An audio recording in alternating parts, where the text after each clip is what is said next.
Thank you for joining us. You're listening to the Write Project podcast and radio program.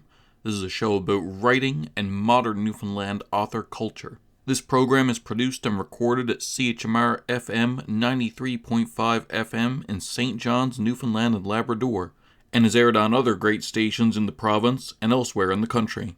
It can also be heard online at www.chmr.ca. I'm your host, Matthew LeDrew, author of the Infinity series and founder of Engine Books. Let's see what we have today. All right, thank you for joining me for another wonderful episode of the Write Project podcast. I know I say that they are all wonderful, but this one really is. Every other episode is trash. This one is the greatest. I have on with me Sal from ComicPop. Anyone who doesn't know, ComicPop is an amazing YouTube channel where Sal and his friends Ben and Ethan and his wife Tiffany go on and discuss comic books. They have their main channel where they discuss what's been happening in where they go through and discuss comics with two people who haven't seen them. What's the name of that show?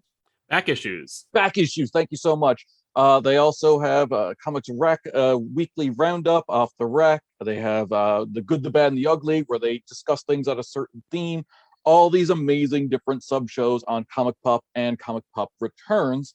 It's super fun to have you here. Like it's ridiculous, but you're played in my house borderline comic constantly. It is either you guys or Red Letter Media, and I very much consider you guys the Red Letter Media of comic books. You're very kind. I'm happy to be in that in that category. I love those guys. They're very much a template for us when we decided to actually break into YouTube. I was like, God, if only we could do what they were doing. I still don't really see us on that level, but I do watch them when I eat, which I think is like a big litmus test for a YouTube channel, right? Like, who am I going to eat in front of? And it's like, usually it's those guys or Mr. Sunday. Those are my two go-tos. Big time. For me, it's who am I going to watch when I'm doing the dishes. And for me, it's either you or Red Letter Media. It's like, am I in the mood for comics or am I in the mood for movies? That's it. Yeah, right? Yep. Fun. Wonderful stuff. Okay. Let's see. So, what book would you recommend to someone for whom they said your channel was their favorite? Like if they came up to you and said, Comic Pop is my favorite YouTube channel, what book do you recommend to me? This is usually a questions asked of authors where I go, okay, if someone comes up to you and says your book is their favorite, what do you recommend them next if they ask? Right. But with you, it's someone says Comic Pop is their favorite. What book are you recommending them if they ask? Right now, because it always changes, right? Comics are, your favorite movie, I think changes year to year. My favorite comic books change year to year because, like, over the last few years, some of the best stuff has been made. Not like bedrock good stuff, not like Kirby and Ditko and Lee and everybody making building universes, but like just narratives. Supergirl and the Woman of Tomorrow, or Supergirl the Woman of Tomorrow, is unprecedented in its execution. Right now, The Human Target, also by Tom King, is on sale, and it is just incredible. The art and writing marriage is just sublime. Nice. All-Star Batman and Robin, the Boy Wonder is something that they should read because it will contextualize what the channel's all about and give them a great starting point. They'll be like, what? Yeah. That's something to talk about. That's a weird book, man. Yeah, it is. It is. That's a weird book, but like I realized the other day I've actually never read it. It got so much good fodder online, like from your channel, but from other channels. Like so many people made their bones out of reacting to this, basically. Not that you're a reaction channel or anything like that. No. So I realized I never had, but like an interesting experience happened to me where I realized similarly I'd never actually read the Clone Saga. Like I'd read parts of it and let's watch this. But someone else put up a video complaining about the Clone Saga. Let's watch it. Always fun. Yeah. I actually sat down to read it randomly the other day on Marvel Unlimited, and I'm like, this isn't that bad. Right. Like issue to issue, like absolutely there are like big structural problems when you look at it as a whole. Yeah. each individual issue is competent. You know what I mean? No, because well, especially when it's DeMatteis, because DeMatteis, he's a workhorse, man. I feel so bad because you got like Tom DeFalco and other Howard Mackey who are just like doing whatever the hell they're doing, and poor DeMatteis like, and I guess like he's dealt a hand and he's like, let's make this work, I guess, and he'll talk about the human condition or magic or tragedy or guilt, and it just he's the reason you like Ben Reilly because he humanized that character in such a profound way. The Lost Years is why Ben Reilly's a character. But I think the reason why the Clone Saga is so maligned and why so many people like it now is because it's for the same reason that I don't like Brand New Day and why like there's a certain generation of people who hate One More Day, Brand New Day, and everything that follows. Yep. And then there's others that love it. And it's because of what it derailed before. Like if you're reading Spider-Man during the Clone Saga, odds are you're reading it before the Clone Saga. And if you're reading it before the Clone Saga, you were reading pretty standard, fun, run-of-the-mill Spider. Like you were just in it. You were just waiting in the classic, a classic era of Spider-Man where it's like he's married, he works for the Bugle, the supporting cast is established, his villains are the usuals. Venom has just come on the scene, so has Carnage. Like the most insane thing that could possibly happen to Spider-Man is maximum carnage. And then the Clone Saga hits, and it's just a complete derailing of what you were accustomed to.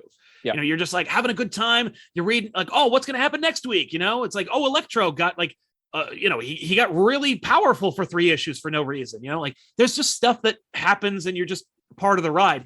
And then the Clone Saga was just such a disruption.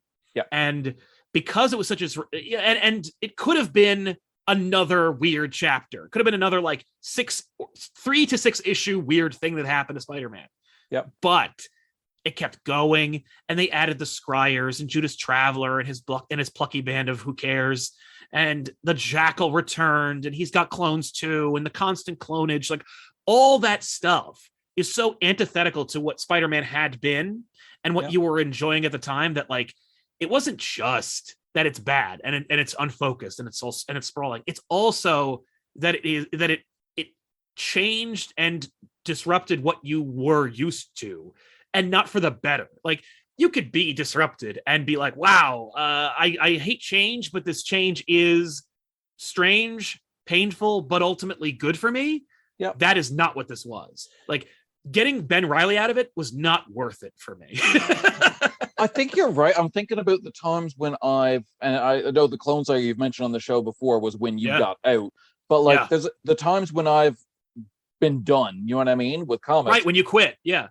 One of them was Brand New Day, One More Day kind of thing, where I was like, it's the story that I was reading has now stopped. Right. They've pumped the brakes and now we're going over here, and it's not this thing about serialized storytelling is it's one after another. So when those big breaks happen, there's a problem. But in X-Men, it was when Claremont came back around X-Men number 100. He did this big and now it's 6 months later, and all the X-Men you've been reading about, like I'm the oddity that came on. Like my first issue of X-Men I ever read was the one where they introduced Maggot, Marrow, and Cecilia Reyes. Right. And so I'm like, and it was this great jumping on moment because it's these new X-Men. They're your ride-along characters. You're learning them. Claremont comes back, says, I didn't make these people. Gone. Yep. And they've never really been used consistently since. And I'm like, right. Yeah. No, I hear you. And that's on the other side of that. That's why I think people are such defenders of Ben Reilly. Because for a lot of people, they jump in to the Clone Saga, so they're like, "Where I like Spider-Man, but like, where are the ghosts and the power gods and the the asylums, and how come we're not like going through TARDIS doors into Arctic like hellscapes? Like, I like Spider-Man, when people are hit by virtual reality bombs, like I don't know what to tell you, my friends, but like."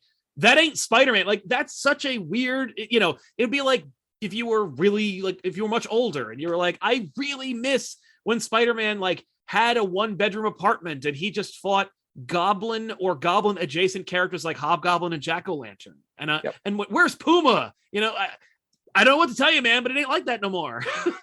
Like, Yeah. yeah. What's really funny about you brought up the one more day thing, and it just triggered something in my head. I've been reading old, random, basically uncollected issues of Spider-Man, like things that are on Marvel Unlimited stuff I haven't been able to read because they're not out in trade. You know what I mean? Right. Yeah. Yeah. I stumbled randomly on Amazing Spider-Man number 274 from back in the day, one of the Secret Wars 2 tie-ins. I think it is actually collected somewhere. But in it, Beyonder's gone insane. It's such a nerd tangent. I'm so sorry. No, but it's fine. Beyonder's gone insane, and he's going to end the world. And Mephisto's angry about that. And Spider-Man gets chosen as Mephisto's champion. Yes. To decide if the world needs to be saved. And I'm like, this is weird. In a post one more day world and at the end he's like, at some point he's like, who should I get? Will I get the Silver Surfer? Thor?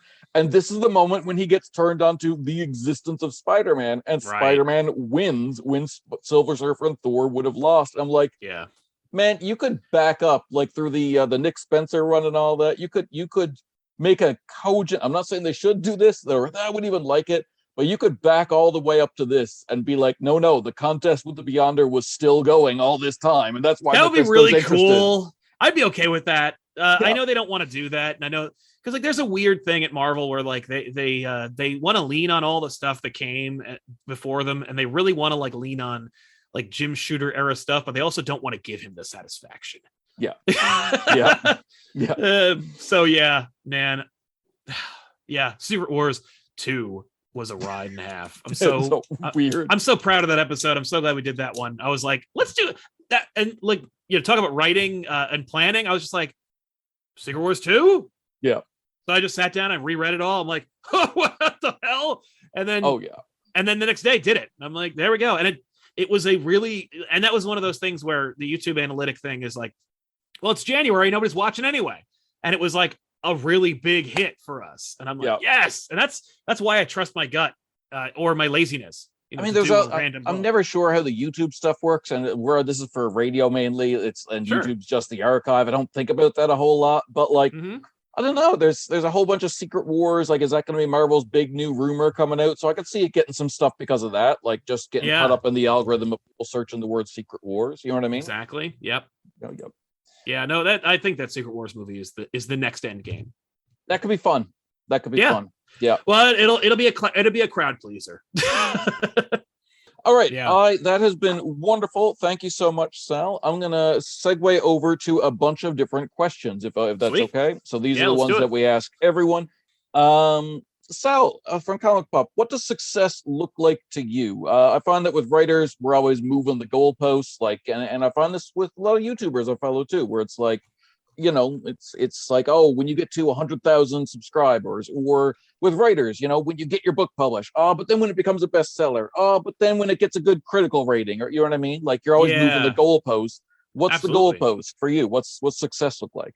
I think that ultimately success looks like contentment. I am rarely content when it comes to what I've made or what I've done, creatively speaking. And I'm not like so neurotic as to like not derive joy from my like work. But I do find that like I need to do more, or like, okay, I did that. What's the next thing? Or I live in that moment of it being produced and it being out there. And then I just like, immediately check comments, or I look it over again, or I ask anybody that I care about, like, hey, did you watch the thing we just made? But like, I think success looks like just being content and feeling like accomplished without like worrying about it anymore.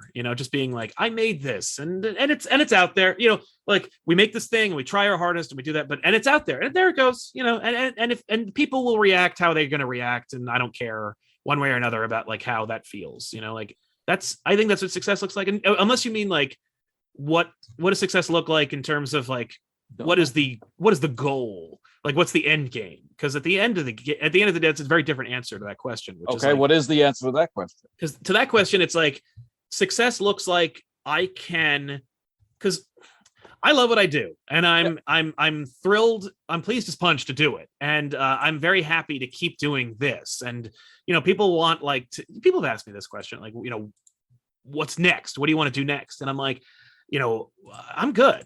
Yeah. Not that like I want to stop, nor do I feel like I've reached like my creative limit. But what we're doing right now is what I like doing, and I'm enjoying it. And I'm happy doing it, and I'm happy to just keep doing this. And if I can get away with doing this forever, like I'll do it. I'll pray to whatever God made that happen. And when it comes to like success, but for me to feel like it is a success, for me to be like, we were successful, Yeah. I would need to be able to pay my wife and my teammates like a full-blown salary. Like right now they get a stipend, they're paid for their time, but it's not like, it's not enough. It's not enough for them to quit their jobs and for them to come with me and do this full time, for us to expand and like really stretch their talents more, and challenge them to do it because they're getting paid to do it. Like that would be successful for me. It's never like internal. It's about like them sharing in that success. That's incredible to hear, because like it's almost exactly shot for shot mirrors my own thing. Not that it's about me, it's your question or anything like that, but like my wife and I and a few partners, we've started our own, it's been a few years now, a small little book publishing company. And cool. About 4 years ago, I was able to quit my job from it. Like I volunteered doing this radio station, talking to writers for stuff like that. But yeah, like when you ask, what do I want? It's like, oh, I can do full-time doing my art. This is fine enough for me, but I'd love if a few of my people that I work with could also go full-time with it. Yeah. That's awesome. Yeah, fun stuff. Right? Yeah. All right, this is a weird question. This is a question that comes with a story. This is probably our strangest question. Okay. Sal, from ComicPop, you are walking through the woods, through a forest. You're pushing, it's very dense. You're pushing stuff back and forth. You push across a branch, and there, you just know there's a tower there, and you know that is a wizard's or a sorceress's tower. You go in, the sorcerer is out, and there's just a cauldron there that's like in the middle of a spell. Like it just needs one more ingredient. It's bubbling over. This spell is going. For some reason, you don't know what possesses you. You take your thumb drive with or your jump drive that has every single episode of Comic Pop on it. The body of your creative work. You throw it in. There's a big explosion of light and smoke, and out pops an animal that is made up of your cumulative efforts in Comic Pop. What animal pops out? Probably a bear. Either a bear or a cat, or some kind of cat. Maybe some combination thereof. A bear cat, yep. Like a bear cat, like a binturong. That's what I would like, a binturong to come out. What's a binturong? A binturong is an animal that I first saw and found the existence of on Conan's show many years ago. A binturong is I believe it's an Asian-based creature that looks like a cat and a sloth at the same time. It has a fun prehensile tail, and it smells like buttered popcorn. It is a oh yes, yeah. I love this creature. I was captivated by it so much that I wrote a whole comic book series based on the name. And donated money to their cause, and I was like this, and they're called bear cats, like colloquially, but they're called a binturong. But yeah, I would make it a binturong just so I could see one, because there's we're a stone's throw away from the Bronx Zoo. I love the Bronx Zoo, and there's an animal encounter option there where you can like meet a cheetah or whatever, and we've done that before. I took my wife to go see a cheetah for the first time, and then I found out that they have a binturong, and it's like tamed or whatever. It's an animal ambassador, as they say, and I was like, and it's not on the list, and I'm like, why? Why? and then I find out that like you can still meet it, but you have to like be on some kind of special list. And I'm like, where is this list and how do I get on it? Because I've wanted to see a binturong in person since I found out they existed. They eat grapes. They're adorable. They're amazing looking creatures. And I'm just fascinated by them. Anyway. That is a much better answer than I was thinking, because when you said bear cat, I was like, you mean Bubastis? Like I'm picturing Bubastis. Like, yeah. That'd be cool too. I'd take Bubastis. Ethan would be very excited about that. Yeah. Oh my. Sal, here's Yeah. an interesting question for you. What's the most interesting money you ever spent to help grow your career?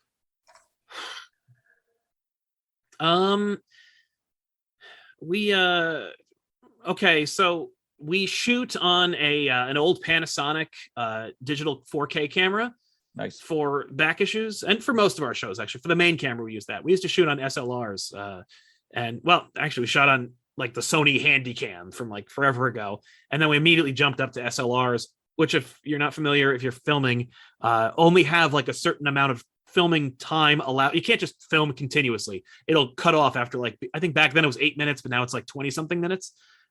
Because in shipping, it's technically it would, if it's more than 25 minutes or something, it's considered a camcorder instead of a camera, and so like it's subject to different taxes. So anyway, I was like, I need like a camera that shoots over an hour because my show takes forever to film, and I can't I can't keep remembering to hit the record button every time. But I dropped like, let's say $2,600 on that. When during a time when I had just quit my job. Like I quit my job, I had no money, and I was like, I need to put money into this business, and I can't, like, because we've done episodes where like we forgot to hit the record button. Yeah. And we've lost whole episodes of back issues, gone forever. And I can't afford to do that. And I was like, I can't afford to ever miss an episode, and I need to have this thing continuously run. And so I was like, I'm going to elect to spend this money. It's not a terribly sexy or fun answer. It's just like, I bought a camera for our video show, but it was the first time that I spent more than it was the first time I think I'd ever spent more than $1,000 personally on anything. And it was double that amount for something I already had. You know what I mean? And that was a big deal for me. It was a big moment. I did it. I immediately felt that like horrible regret of like, why did I spend all this money? I needed that money. And it's done its job and it's paid dividends, but I've never done it again. I still have not added, because I was like, oh, it'd be cool to have like 3 angles on back issues. And I'm like, but I'm not spending that money again. And we do a lot better than I did back then. But I'm like, no, like I'm still afraid of it. Yeah. So yeah, I can see that. That makes a lot of sense. All right, two more, Sure. and they might be unanswerable. Okay. The first one might be unanswerable, especially Sal from ComicPop. What is a book that you have read, the earliest book you can remember, that made you cry? Spectacular Spider-Man number 200, written by DeMatteis with art by Sal Buscema. This was the finale of Harry Osborn's arc for a while. I think it's the Child Within. Yeah, and he's back to being dead, as he should be. He belongs there because that issue. I remember Spectacular 200, of course, was like the redheaded stepchild of the Spider-Man series back then, because there was Amazing and Spectacular and Web of and all the other books. But like Amazing, Spectacular, the 2 longest running series. And I remember like Amazing 375 came out and Spectacular 200. Yep. And they both had fun holographic covers. And I wanted the Amazing Spider-Man 375 because it had Spider-Man versus Venom, but it was double sized, and it had Bagley art, and I had a Sophie's choice of which one to get, and I got the Amazing, and my mom was like, you can get one more, and so I got the Spectacular. And the Amazing was fun, and it's the beginning of Spider-Man and Venom's truce and the beginning of Lethal Protector and all that stuff. But the Spectacular was the first one where it was a book where I wasn't mad that Spider-Man took his mask off in the book, and it was about like friendship, and I didn't really understand, like, because back then, I was a kid and I didn't have like access to comic books like you can just pay a Netflix subscription and read them all. But back then I had like Wizard magazine and like the secondhand information of other people, and maybe like I could read something in like a trade, but I didn't understand really the Harry Osborn Peter Parker relationship. But the one issue I read deepened it to a point where I got it. Yeah. And it stuck with me forever. And then like I remember talking about it with Tiffany, my wife. I was explaining it to her, just apropos of nothing. We're talking about it, and I started weeping just from talking about it. Yeah. And I'm like, what was this? And then I read it and it happened again. I'm like, so that's the book that like triggered it, right? Because I'm sure I've cried while reading The Death of Ultimate Spider-Man, but really the funeral was the thing that got me the most. But yeah, there are quite a few, especially after I hit 30. Once you hit 30, everything is like, oh, that gum commercial, Yeah. But yeah, that was Spectacular 200 is like the one that triggers it, For but sure. there's more than that now. Oh yeah, I have a weird experience where I can't tell, and it's experience that if I'm with fellow like nerds, it's like, okay, this is fine. But Yeah. sometimes I'll try to explain this to people who don't cry at comic books. Yep. The one for me, and it's not the first kind of thing, but the most like I cannot surmise it without getting theory, is the Spectacular Spider-Man by Chip Zdarsky, where you reveal like why J. Jonah Jameson hated Spider-Man, that he also blamed Spider-Man for Ben's death and all like that. Yeah. That affected me, man. Yeah. Like, yeah. Zdarsky is a force to be reckoned with. We haven't talked about him much, and I should have, because he's incredible. His life story also really got me. That was something that brought up the waterworks a little bit. Yeah, man. Yep. Spider-Man will do that. Your favorite character will do that. Yeah. Life Story, I gotta reread Life Story because I read it and I didn't like it, but I swear it's one of those cases where like I had not to be this guy, but it was like I had a similar idea to that way long ago, and I was like, oh man, if I ever work for Marvel, if I ever get that chance, this is gonna be my pitch. Yeah. And then they did it. And it's never gonna live up to what I'd done it in my head. You know what I mean? Like, absolutely. Yeah. So I'm not judging it based on the work. I'm basing it on what I would have done, which isn't fair to the book. No, but at the same time, like, as long as it's different, like, when it comes to Spider-Man, like, they'll let you do it. Like, they won't be like, oh, Chip Zdarsky did that 10 years ago. Like, no, they don't care. Listen, I'm never gonna get much. A good, like, someone that's actually it seems more plausible at the time. A friend of mine, an industry friend, someone whose book stories we've published, now is a like signed writer for Marvel, like right? Jed McKay, writing all that stuff. New hotness, people love him. Yeah, his Moon Knight book is great. His Black Cat book, everyone loves. Everyone loves it. Yep, it's great, crazy stuff. Yeah. Other question, the last one is, what is your favorite childhood book? What was a favorite book that you read from pre-current Sal? As a kid, I read a lot of Fear Street books. That was like a book that I like absorbed, or a series that I absorbed. When it came to like favorite books, they were always comics. Like, I read books for school. I read comics for me. And I remember that being a constant debate in my house, because my parents were like, well, you got to be educated, you got to read books. I read, Catcher in the Rye and stuff like that, and I never really cared for it. I remember in school I really liked On the Beach. Yep. It's not terribly good, but I really responded to it back then. Yep. I think it's just because we were able to read a sci-fi novel, basically. I liked The Sun Also Rises. That's another one that I really liked. But that's like college. It's not really a kid's. That's not a book that I was, as a kid, I read and enjoyed. The rest of them are comics. I started a policy when I was young that I continue to this day, and I enjoy it. I read one lit fiction and then one graphic novel, and it's like a chaser where I just switch back and forth. Love it. Yeah, I should do that more, because like I have more patience now than I did as a kid. As a kid, it was like you sit down and read a book. It's like, oh my god. Now I pursue knowledge, as opposed to it being thrust upon me. So. At the same time, often that reading is done by audiobooks for me, and I'm not ableist enough to be like, you know what I mean? Like, I think if you're getting the story, you're reading it. I think that's fair. It's really about the pageantry of reading. Yeah, is there, and I think that it means a lot to people. There you go. Wonderful. Yeah. Well, I'm going to do my sign off here now. Sal, thank you so much for coming on the show on Right Project. Everyone, please go check out Sal at ComicPop and ComicPopReturns. If you're a comic book fan, you need to be watching this. But also, if you're just a writer, like, I don't think you understand. No one here can understand how much watching the Back Issues show and watching these people respond to the tropes and the things that writers do and helps me be a writer and be like, I know how people are going to react to that when I'm doing my own work. check it out. It's really fun research. Yeah. Thank you, man. I appreciate it. This is a lot of fun. I really enjoyed the show. All right. Well, thanks for coming on again. For all of you, we'll be here again next week at 4:30 Newfoundland time or online at chmr.ca. Please tune in and we'll talk more about writing culture in Newfoundland.